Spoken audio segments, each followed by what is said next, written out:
kowdii bishii August ama bishii sideedaad ayaa waxaan ka baxay degmada Doolow Soomaaliya ee gobolka Gedo oo hadda 40 kilomitir ii jirto. waxaan aaday Muqdisho waxaana u socday magaalada Addis Ababa ee dalka Itoobiya. Mas'uuliyiinta dowladda shaki hadda ma aanan kala qabin oo aniga ma aanan islahayn wixii lagula dhaqmay hadda lagu sameeyay wax nin sugahayay ma aanan ahayn oo filahayay barnaamijka saas inuu dhacayo. waa ila xiriirahayeen oo way ogaayeen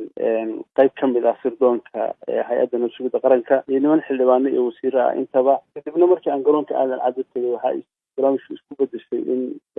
lagu qabto meeshaas. markii laga qabtay garoonka aadan cadde dowladda ayaa gacanta kugu dhigtay wixii intaa ka dambeeyay marka maxaa dhacay? horta aniga sidii ninka sargaalka iyo jarnaalka iyo ciidamada isbuucka Soomaaliya ka mid ka ahaa oo bulshada Soomaaliyeed horey ugu cadeeyay xabsi la imageen in xabsi waa xarun dowladeed ama station ku yaalo ama xabsi dhaxo dowlad ay leedahay ha ahaato. aniga waxaan rabaa inaan ummadda Soomaaliyeed ay adiga hadda ay wareysanayo intaba aan u xaqiijiyo aniga xabsi dowladeed ama aan leeyahay. markii la qabtay garoonka laga qabtay waxa ay qabtay niman booliis ah oo askar ah iyo niman dharcad oo isla socdo oo ninka dharcadka uu amraya ciidanka. laakiin aan fahmi karay ciidanka dowladda inay yihiin cid kale hadda meesha soo geli karana aysan jirin. kadib waxaa la geeyay xaafad aada u fog oo dabcan si dambe aan gadaal ka fahmay inay degmada Hurwaay ee magaalada Muqdisho oo area dowladda ay kontarosho iyo area dowladda inta badan mas'uuliyiintiisa ay tagaanba aysan ahayn. waxaana lagu rajiyay niman dharcad ah qabo laakiin dib aan ka fahmay haddana inay boolis yihiin gobolka qaybta gobolka Banaadir ka tirsan oo Jarnaalka Doon u xukumo. muddadii marka aniga 5 bilood oo la hayay maalinba waxaa la geynayay guri xaafad ka tirsan ilaa ugu dambeyntii la keenay xaafadda shubisku kamid ah. intii muddo oo 7 casha aan ku sugnaa inta kalena waxaa la igu hayay xaafadda Hurwaay guriga kamid ah oo dad shacab Soomaaliyeed si bareefad ay u dhisteen. aniga iyo niman askar oo dhowr iyo 10 nin ah meeshaas ayada inta badan way ahayd muddo meesha la igu hayay ma ahan xabsi dowladeed iyo xarun dowladeed midnana. qaabkii la dhaqmay hadii aan ku sheego xaqiiqan askartii haysay waxa xumaan ah oo ka baxsan awaamir la siiyo oo ay fulinayeen oo shakhsiyan ay ugu sameeyeen ma jirin. laakiin xumaan fara badan oo awaamir ah oo askartaas ku socoto oo inay fuliyaan ay ku qasban yihiin baa jirtay. marka xabsi kuma aadan jirin laakiin dowladda ayaa gacanta kugu haysay oo magaalada Muqdisho ayaa dhinac ka degneed. hawla la xabsi aan lagu haynin in gacanta dowladda ku jiro oo dowladda ay hayso laakiin xaafadaha xamar ah marba guri la geynayo oo aan qalaan suudiyo waxay ahayd guriga la geeyay baa la ugu hin karay laakiin ma aysan dhicin marbo muddo markaan guri ku xirnaado guri kale lagu wareejin jiray oo qof shacab oo Soomaaliyeed si bareefad u dhistay oo la sii tiriyay oo qalab la sii dhigay. nolol ahaan meesha aan ku xumaa oo hadda dowladda ugu haysayna ma ahayn meel oo dhib badan ma ahayn markii laga saaro xorriyadda. ma jirtaa marka intii aad gacanta dowladda ku jirtay inaad mar xanuunsatay?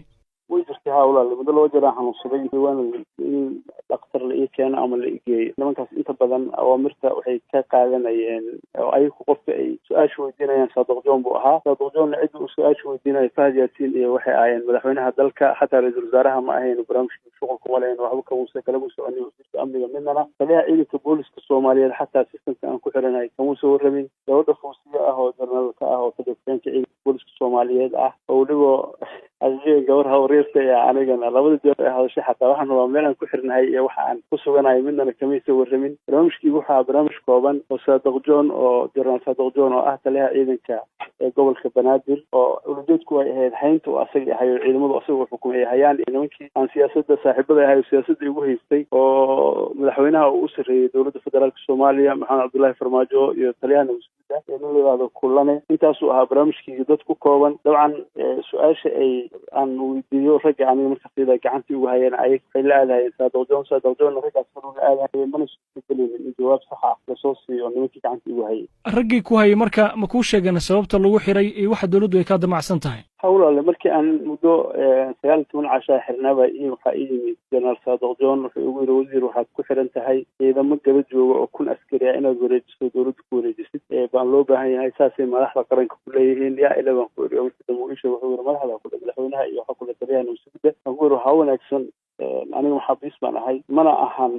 ciidanku shaatigaas intaan gacanta ku taagay katabaan saarnaa waan ku yiri shaatigaas katabaan ka saaran warqad jeedkiisa ku jirta ma ahan waxa la igala hadlayo waa ciidan bilaadan ah. anigana hadda maxaabiis baan ahay qofka aan telefoonka aan u dirayana su'aasha koowaad uu weydiinayo waxa way aniga waxaan ku suganahay taas marka waxa ka haboon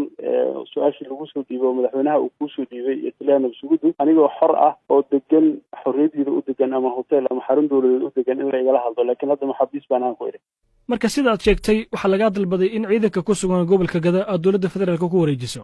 ciidan daraawiisha oo dowladda jubbaland ka tirsan oo gada jooga inaan ku wareejiyo. waxaa leeyahay hadda maalinkii bishii tobnaad lixdeedii maxkamadda sida ummadda soomaaliyeed loo qanciyey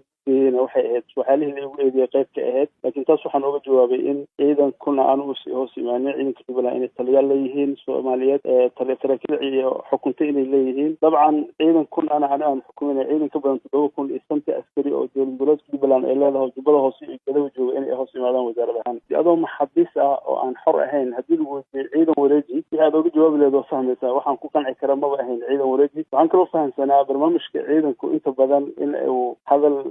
madadaalaha iska yahay wax ka duwan aan ku xirnahay oo 22 bishii 8aad barnaamijka ka dhacay magaalada Kismaayo doorashada ahaa. barnaamij siyaasadeed ku salaysan inaan ku xiranahay baan dareemayay oo hadaladii maalinkii la qabtay la isticmaalaha waxaa kamid ahaa in iyadoo leela kaftamayo Soomaalida waxay tiraahdaa kaftan waaye dabur tagaa, iyadoo leela kaftamayo rayid la isticmaalo waxaa kamid ahaa in la iga daba keeni doono madaxweynaha Jubbaland Axmed Madoobe. intii aad marka gacanta dowladda ku jirtay ma dhacday inaad kulantaan ama aad la kulanto madaxda ugu sarreysa waddanka? may walaal ma dhicin. aniga intii aan gacanta dowladda ku jiray sadowdoon iyo nin sargaal ah oo golagashan letter oo ku xigeen asaga oo ah oo la yiraahdo jeego baa la ii soo diraayo fariimo la igu soo dhiibahay. fariimaha la igu soo dhiibahayna mid aniga anfacayo ka jawaabi kara ma ahayn. cabdirashiid, muddo markii aad xidhnayd waxaa kuu suurta gashay inaad ka soo baxsato gacanta dowladda, bal waxaad faahfaahin naga siisaa qaabkii aad u soo baxday iyo siday kugu suurta gashay. aad waa mahadsantahay walaalle. xaqiiqiyan barnaamijkaas barnaamij hadda aan rabay inaan la wadaago way jirtaa inaan cidna isinin. aniga system aan isku xirxiray oo rabbi ii fududeeyay aan kusoo baxsaday kadib markaan arkay taboodii aan helay systemka hadda loola dhaqmay gobolka kale dadka ku noolaa gaar ahaan degmooyinkii Balaxaw, Doolo iyo Luuq ciidamada darawishka Soomaaliyeed oo dowlad goboleedka u joogay iyo shacabkoodii in maamulkii gobol heer degmo iyo heer gobol intaba magaalada Muqdisho iyo niman kale saraakiil ah in heshiis lala galay in ay dowladda Jubbalandna ay ka tirsanaayeenna ay ku gacan saaraan ciidamadana ay wareejiyaan cabdishiidna loo soo daayo wax kastoo sameeyeenna looga baxay suurtagali weyday. sababtoo ah waa mid aan lahaa ani horaan u fahamsanaa haddii sistamka ciidanka lagala hadlayo sistam ka duwan inuu jiro oo nimankaas saaxiibadooda haysta ujeedkooda ay tahay in ay qadiyad Jubbaland oo ay ka aragti gaar ah ka qabeen ilaa ay xal u helaan inayna aniga isdeenaynin barnaamijka ii muuqanayay. arrintaas markay dhacday kadib oo ii soo baxday in juhdi badan iyo dadaal badan oo aan gelinay gobolkaas ama goboladaas xaqiiqiyan degmooyinkaas aan gelinay aan fahmay meesha la marinaya waxaan go'aansaday dowladdana arkay inay ka go'an tahay inay sii deynaynin ilaa ay systemka Jubbaland waxay iyadu rabtay ka samayso oo shacabka reer Jubbaland rabitaankooda iyo waxay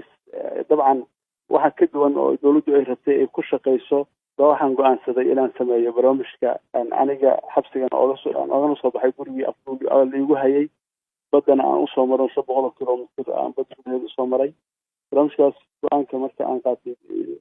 ilaahay waan kala saartay oo rabbina waa ii fududeeyey tabaaraka watacaala.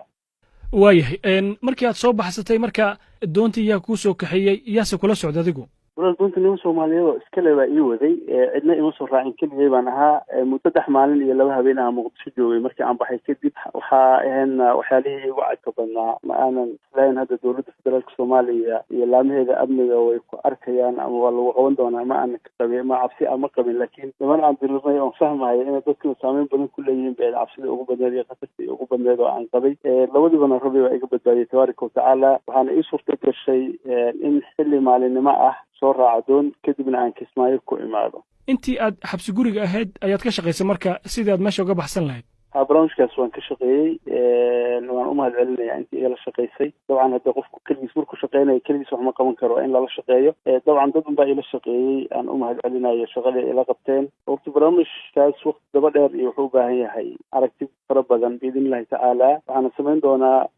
xilli aan studioga kusoo booqday inaan barnaamijkaas ummadda Soomaaliyeed si maqal iyo muuqaalba ah aan warbixin ooga siiyo dhammaystiran, laakiin barnaamijkaas wuu ii suurta galay ilaahay baana ii fududeeyey tabaaraka watacaala. anigana dee waxaan ahaa qof aaminsan in la dulmiyey oo dulmi lagu haysto. qofkana mar kasta oo la dulmiyo rabbi wuu leeyahay, rabbina waa u gargaarayaa. marka barnaamijkaas rabbi baa ii fududeeyey ilaahay baan ku mahadinayaa tabaaraka watacaala. wayna ii suurta gashay inaan xabsigaas ka baxo ama afduubkaas igu haya gurigaas ummadda Soomaaliyeed shacabka Soomaaliyeed ay dhisteen aan ka baxo. kadibna 2 maalin iyo 3 maalin iyo iyo laba habeen aan ku sugnaado muqdisho waxaan rabaa ummadda soomaaliyeed inaan la wadaago dadka ay rabaan in ay amnigooda ilaaliyaan oo ay magaaladaas caasimada ah oo maalin kasta dhibaatada ka dhacaysa wax ka qabtaan anigaan cabdishiida oo siyaasi ah oo boqolka calaamadood leh oo la raadinayay oo garoon iyo meel kasta oo gaadiid aan isticmaali karo uu ka baxayaba ciidamo la dhigay 9 saac oo galabnimo ninka barnaamijka ii suurta gashay waaye inaan doon kasoo raaco meel ay ciidamadii dowladda oo raadinayay ay joogaan waxaan isleeyahay taas marka aniga cabdishiida qofka i qaban waayo ama i arki waayo cunug yar oo 20 jir ah ama 18 jir ah oo ummadda soomaaliyeed dhibaateynayo inuusan waxba ka qaban karinna waa mid u muuqanaysa ummadda soomaaliyeed aan raba inaan u muujiyo marka intaadan usoo baxsanin magaalada Kismaayo 2 maalin ayaad magaalada ku sugneed oo dowladuna aysan ku arkin hawlaal 3 maalin baan ku sugnaa muqdisho 3 maalin iyo waxaan ku sugnaa 2 habeen kadib aan doon ka soo raacay ma jirtaa marka in ciidankii arrintan kuu fududeeyay ay kula soo baxsadeen oo maamulka Jubbaland arrintan uu gacan ka geystay wax ciidan ah oo ciidan Soomaaliyeed ah oo dabcan dadkii hay'ad ka hadlaysa oo kamid ah aniga la socday ama soo raacay ma jiraan dabcan dadkii igala shaqeeyay oo Soomaaliyeed oo ku aan horay erigii oo kamid ah inaan u mahadceliyo cid walba ha ahaato ama dowladda Jubbaland ha ahaato ama dowladda federaalka Soomaaliya mas'uuliyiin kamid ah ha ahaadaan ama shacab ha ahaadaan qof kasta oo ay kamid yihiin hataa qolada doonta tacaheed darawlinta oo doonta lagu waday qof kasta shacab oo Soomaaliyeed oo barnaamijkaas igala qayb qaatay mustawa kastaba ha lahaado oo u mahadcelinaya marka qorshaha ku soo baxsatay waxa sidoo kale gacan ka geystay saraakiil ka tirsan dowladda federaalka dabcan cabdirashiid marka sideed ugu dhiiratay in intaas oo maalmood aad ku soo safarto badda iyadoon ognahay in magaalooyin ku teedsan xeebaha Soomaaliya ay al-shabaab ka taliyaan intii aad safarkaasi ku soo jirtay maxaad cunaysay intaas badan ku dhex jirnay dabcan wixii aan cuni lahayn aniga nimankii la socdayba waxay aad wax doontii noogu diyaarsanaa ninbaa dalkiisa asagoo nabad oo wax dhib oo ku qabo usii jirin ka tahriibo oo dalal kale u tahriibo oo bad intaas 10 kilomitir aado oo wuxuu la kulmahayo aan ka warramin markii uu baddaas haduu lacag ka badbaado anigu nin aad xaqiiqan wuxuu loola dhaqmay baan ahaa muqdishona waxay jirtay 500 kilomitir badda inaan ka badbaado iyo maashi aan marayana rabbi aniga oo 120 cashuurkooda ku jirto rabbi ii qoray oo wixii ugu dhacay inaan marnaba gafaynin qof muslimo aqoon lahaan ahayo waan aaminsanaa in marka aan go'aankaas qaato waxa si ah oo riski ah oo ma arkay inaan badda maro taasna waxay ahayd mid xorriyadiida iyo